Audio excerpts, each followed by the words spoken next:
Hey everybody, it's Queen of Sting here. Here with a new good friend of mine, Kirsten. Hello. Introduce yourself here. Hi guys. Fun fact, we actually Echo's joining the video. Great. Right. We actually fought each other. So we're gonna do a little segment here and do a little interview and kind of talk about the fight and talk about training and stuff like that. Yeah. So do you want to go first? Yeah, I'll go first. With your phone. My name's Kersten McAbee, and I'm going by the name KRASH. And Becca and I fought each other, I think it was August 3rd. Yeah. Right? Yeah, it was my first official amateur fight. And it was an interesting one. So we're gonna interview each other and it's gonna be fun. Okay. My first question is basically what were you expecting from me going into our fight? And did you look me up at all? What I mean? Yeah. Did I look you up? I definitely looked you up. I don't think I followed you because I'm not gonna lie, I actually blocked you on Instagram. It's funny. So I typically, because here's the thing: a lot of times, girls will not fight me because they'll look at my Instagram and be like, fight her, like she's good. So I always block all my opponents before we fight. That's a good idea, though. So because I blocked you, I couldn't creep on your page. I gotta shot myself in the foot. But what I was expecting was definitely toughness. Yeah. So I was definitely expecting it to be tough, but I also was pretty confident in my experience. I just knew I had more matches, so I wasn't too nervous or anything like that. Yeah. Cool. Yeah. Awesome. My question. Okay, this is probably my favorite question. Looking back at the fight, what was the toughest moment for you in the ring and how did you overcome it? I was so excited to ask you. I'm not even gonna lie, I'm not gonna lie. When you did the ollie shuffle, I was like, I want to go home. I'm done. I was like, this girl's pissing me off. Because I was so tired. Oh my God, I could not get in on her. And I was just and then you looked at me like this, and I was like, oh, I think it was round 2. I think it was round 2. Round 2. Yeah, middle of round 2. And I've only had 2 fights, so I don't have much experience before this. But in the middle of a fight, sparring anything, I've never in my head been I'm done. I was like, this is so frustrating. So how'd you overcome it then? What did you do? I just got mad. And I don't know. I mean, I just kept going. Yeah. So that's how I overcame it. Okay. Your turn for a question. Okay. So, I think we already kind of discussed this just a little bit, but in general, what do you like better, USA boxing or just regular amateur fighting? Yeah. Oh, I'm gonna get some hate for this answer. Definitely outside of USA boxing is my favorite right now. Mm-hmm. USA boxing is good for its reasons. I think it's great for kids and younger kids coming up. Now that there's questions whether or not USA boxing is going to be in the Olympics, there's going to be Olympic boxing, I feel like it's kind of a dead end. And for my age, I'm kind of moving into the pro style anyway. Yeah. And in USA boxing, I'm not allowed to do my fun stuff. It's called showboating. It's me. I like to ollie shuffle. I like to do all this. Yeah, that's your style. Yeah. So I feel like I get to do my style more outside of USA boxing. Mm-hmm. Now I wish there's more states that allowed amateur boxing, which is unfortunate, but yeah, that's definitely my favorite style. Okay, I figured. Okay, number 2 for me. Tell me what your training camp was like leading up to the fight, and then a second question onto that: did you have or face any unexpected challenges during that training? Well, so I had picked up this fight less 2 weeks, because you had an original opponent, and she had dropped out. And I can't remember who, well, my coach called me and asked, and I don't know, if anyone's watching this fighter, when you get that call and your stomach is and then I was like, yeah, let's do it. And I didn't even look you up or anything. I said, okay, let's do it. And it was 9 days. I think at the time it was 10 days out. So I didn't really have much of a training camp. Now, granted, I was training the whole time. I never stopped training, but I wasn't training for you specifically. You know what I mean? So that makes sense. Honestly, from that point when I got the call till our fight, I just really pushed my cardio. Yeah. Because I wasn't gonna do. There's not much you can improve in 9 days. Yeah, 9 days. You just gotta get your mind right, and that's what I was trying to do. And at the time, I was trying to bulk a little bit, so I was like 130. Yeah. Like 129. I'm like, maybe 115. Yeah, literally. Becca said, well, at first I was like, what about 125? And then you were like, then you came back at like 122. Yeah, 22. Yeah. But I didn't know what everyone's scales was going to be, so I got down to 120. That's awesome. The day of the way, or awesome. the day before the fight. So honestly, that was the hardest challenge, like cutting that weight, because I had never properly done that before, and I don't think I did it the right way. Hey, well, we've learned, but now you got that experience. Yeah. Like, okay, if I need to cut weight, I can.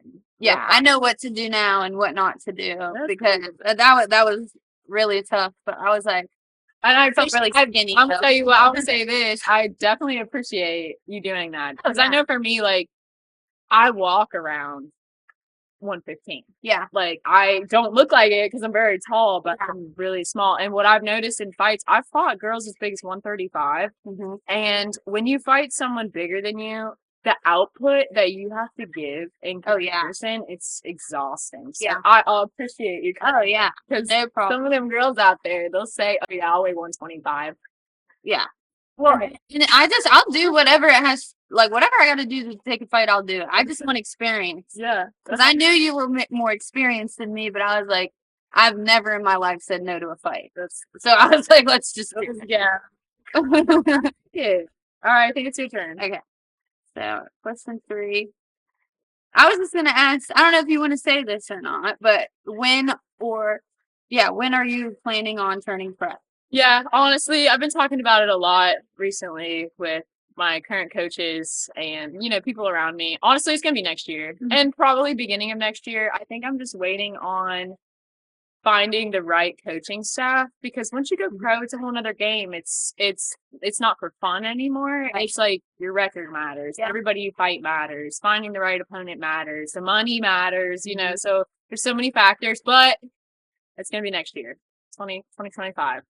For sure. Oh, wait, I'm getting too old. I can't wait anymore. All right. Let's see. This question says, this is more about like mental and physical recovery post-fight. So let me hear you talk about a little bit how you recovered physically, but also mentally since the fight. And then what steps are you taking for your next challenge? Okay. I would say I'll start like with the mental side of it. So like, obviously it doesn't feel good to lose, right? And I'm actually not glad that I lost, but it really taught me a lot and like mentally made me a lot stronger. So I mean, I just I gave myself some grace like the week after the fight, just like eat what I want, like still like recover. My coach told me take a week off, even though I was there the next Tuesday after the fight. But I mean, just gave myself some grace and really just thought of like a game plan for the next fight and what I needed to work on and what I need to do better. And like between our fight and my last fight, I mean, my cardio like improved so much. Yeah. I've really like between our fight and my last fight, I really felt like I improved a lot. I feel like when I fought many girls who have just outclassed me, or just had more experience than me. But after those fights, it almost makes me more confident. I can compare, like, oh, well, this girl ain't gonna be like that girl that I just fought. Like, I'm so I already went against like one of the toughest people. This person ain't gonna be nothing. So I feel like that sometimes can be beneficial. Oh yeah, when you're going against maybe someone with more experience. Yeah, and I will say one other thing that I kind of like took from you, is from my last fight is like I wasn't taking it so serious. Like, not that I didn't put the work in, right? But like my walkout song was fun. I was having fun. Like when I walked out into the ring, like I was like smiling and waving, not like you're not like nervous, like no, because that's so serious. Yeah, and it helped me. Like I saw that you were having fun during our fight, and I was like, I'm gonna adopt that same outlook, and it worked. I think it helps the cardio because like it when does. You have fun. You're not sitting here like tense, like trying to force everything. You're like, all right, whatever. Like, let me be loose. Let me do what I do. I was more relaxed, and it really helped a lot. Also, I like that. Cool. Is it my turn? Yes. Okay. Number 4. Oh, okay. I would just want to ask you, what do you think I need to work on to improve? Yeah.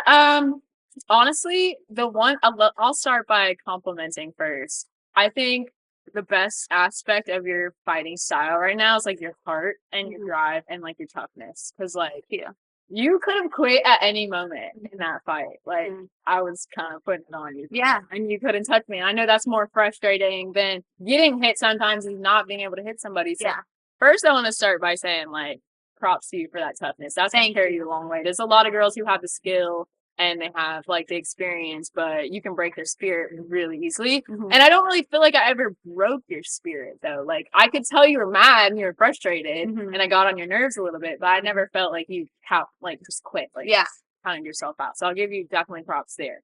As far as improving, man, I'll tell you what, once you figure out how to get on the inside and stay on the inside, you do a really good job getting in, but sometimes, I don't know if it's just because you're not as experienced in that mid-range, you'll come out before you actually get like damage off, and your hooks are so good. So I feel like once you get that mid-range play, it's gonna be tough. It's gonna be tough. Thank you. Yeah, for sure. Okay, so we kind of talked about this a little bit, but I really like this question, so I wanted to ask. And it kind of goes back to the first question that you asked me. Okay.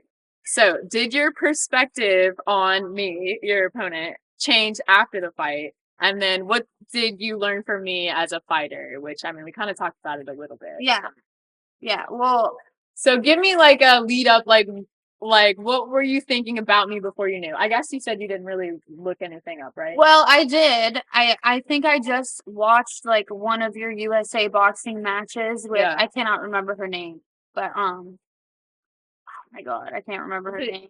Jeanette? Yes, that's she was tough. Oh my yes, and wasn't that her debut? Yes, she gave me two black eyes.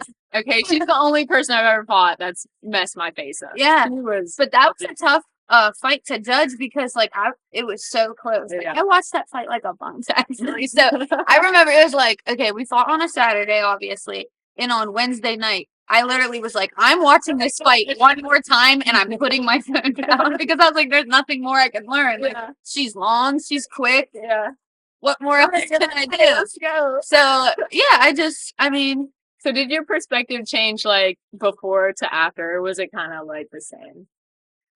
I don't know. It was kind of still the same a little bit, but it was like, after everything was even when we faced off and stuff, like, and then after we did the picture, I shook your hand, I shook BJ's hand. You guys were super nice and respectful.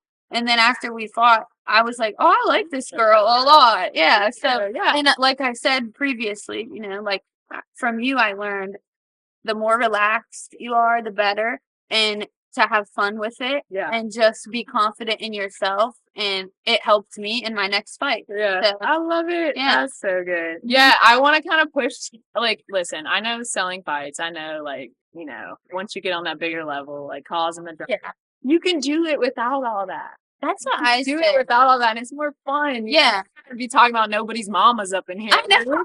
We can be like, unless we have like beef in real life, like unless I really don't like you, I can't make something up. I feel like it could throw off the game plan and like how the fight goes. I put too much emotion into it. That's when it's important to be relaxed and loose. Because it's at the end of the day, we both signed the contract. We both want to do this, and that's it. And then and then after the fight, you can be friends. It's literally that's make YouTube videos. It's awesome. All right, you did number 4. Oh, okay, this is like my only funny one. Okay. What did you think of my right overhand in the last 30 seconds of the fight? My only good shot I got. So I only remember getting hit with 2 punches, and believe it or not, like I'm sorry, but I didn't even notice it. Like it was, I jabbed to the. It was when I like went. I like got really frustrated, and I think I heard my dad in the stands. He's like, "Come on, baby," and I'm like, God. Okay. So I did one good stiff jab to the body, and I feinted another jab, and I went like over top. I will tell you what. The punch that I recognized and realized the most was you threw a lead hook. I don't know. Was it round 2? I feel like I played it off really well, but it was the one shot you hit me with. It's like, fuck, okay. She can't hit me. She can't hit me anymore. So I was like, I felt it. It was a hook. You hit me with it. I was coming in.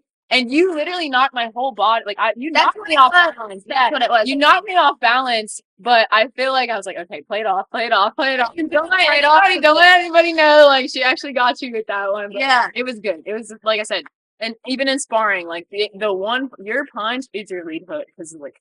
The way I don't know, like the way you throw it, it's so tight and so quick, and you actually throw it. Most people struggle with lead hooks, but you actually like put your whole body weight and turn and rotation into it. So that's your punch. That's your punch. Because that's like my favorite punch actually, and it's that's just my coach and I work on that the most, honestly, because I like that punch. Yeah, it was good. Now you take those to the body, you're gonna mess somebody up. No, I just got to get in there. Like, that's my problem. I have to get in there. So this is question 5. Okay, now that the match is behind you, what's next for you in your boxing career or combat sports career? I wanted to know if there's any upcoming fights or goals that you're focused on right now. I think, I'm supposed to have a jiu-jitsu because I do jiu-jitsu as well. So I want to have a jiu-jitsu match actually on my birthday, November 9th. My team we're going up to Pittsburgh, I believe. So hopefully that works out. I haven't competed in over a year, so it's a little rusty. But as far as like boxing, I'm gonna try to do 2 tough mans next year. Probably Clarksburg and definitely Wheeling because I won Wheeling this year. And then after that, I'm not going to be able to do any more tough mans because I want to be as active as possible next year in 2025. So after the 2 tough mans, I just really want to like fight as much as I can. And then obviously, like eventually, I'd like to turn pro. You're 24, right? Mm-hmm. Yeah, that's perfect. So I can't remember how. Oh gosh, I can't remember how old I was when I took my first fight. It was you said it was like 2021. Yeah. So right about the same. Like just keep going, no matter. Yeah. Take all the fights, lose all your fights now that you need to. Get them out of the way, get your losses out of the way, get the experience. Fight as many people as you can, because then once you go to the pros, if you've seen every style in Amy's and pros, it becomes a lot easier. Yep, exactly. Yeah. Cool. Okay. I like it. Is that good? Yeah. Do you have any more? Do you have any that you like? Really want to ask? Oh yeah, one more. Okay, so I think it was probably like the third round, the beginning of the third round in our fight. I heard BJ from your corner say, "Becca, do the 20 series." I want to know what the 20 series is. All right, I'll let y'all in on some insight. Yeah. If you're a future opponent, just click to the next video. Okay. Anyways, okay, so 20 series. And this is something that I feel like you would benefit from a lot. So a lot of people lead with the jab, right? Mm-hmm. So we have our own number system that BJ has developed and our team uses. But each punch is a number, right? So your jab is a number 1, cross number 2, lead hook 3, rear hook 4, uppercuts 5 and 6, 7 and 8 are body shots. But our 20 series, basically we switch our lead. So what that means is instead of starting all my combos with a jab, I'm starting every combo with a cross. Okay. So what happens with that is you got so used to this is coming first, and then stuff comes behind it. I'm gonna switch it up. I think my favorite combo, I might have landed this one in the fight. My favorite combo was a cross jab. It's so quick. Yeah. You're focusing on this cross. By the time the cross gets to you, my jab is right. And you're even closer in range. And even that jab feels like a cross. Feels like a cross. So the 20 series is just switching your lead. So instead of starting off a jab, you're starting off with a cross either to the body or to the head. Okay, yeah, because I'm like literally like this, and I'm thinking in the middle, I'm like, what's she about to do? What's a 20 series? What's coming? Yeah, so it'll be like I throw some like cross hooks, or I like cross jabs, or cross jabs to the body. It's just switching it up and kind of getting away from the repetitive. Because I feel like sometimes in a fight, it's hard to get away from doing the same thing over and over. So having cues from your coach, I feel like is super important. Like, the more communication you can have from the coach to the other is amazing. And a lot of times, I've been in the game so much, I can hear another coach say, for example, shoo shoo bang. That's a really popular one, right? What's a shoo shoo bang? That's a shoo shoo bang, right? Okay. Jab, jab, cross. So there's some cues that other coaches use that I already know. I've been in the game so long. So we decided that we come up with our own number system that was unique to our team. Yeah. So we can be in constant communication, but the other team, like, they have no idea what's going on. Yeah. And they can't prepare for that. So that's kind of where that comes from. I like that a lot. Yeah, for sure. Is there any other questions that I want to ask? So first of all, before we like close off, I want to say thank you for coming down, training, and doing these videos. I hope this is not the last time. I hope to keep coming down here because I really feel like we could benefit each other a lot. Forward, and I've had fun. It's been a good time. It's been so fun. Yeah, thank you for having us. We've learned a lot, definitely, and I honestly want to come back like one more time before the year's over. Good. Yeah, before your next fight camp, that's gonna be. Yeah, that's okay. Cool. That's add me to your fight camp. I'll add you into mine. Like this one. So cool. You gonna hit that out? Yeah. All right, guys. Thank you so much for watching. Subscribe to her YouTube channel. Follow Becca, the Queen of Sting, on her Instagram. My YouTube is just my first and last name, Kersten McAbee. I make silly little vlog YouTube videos on there. And then my Instagram is Page to the Stage. But I hope you guys have a really good day, and thank you for watching. Yeah. See ya.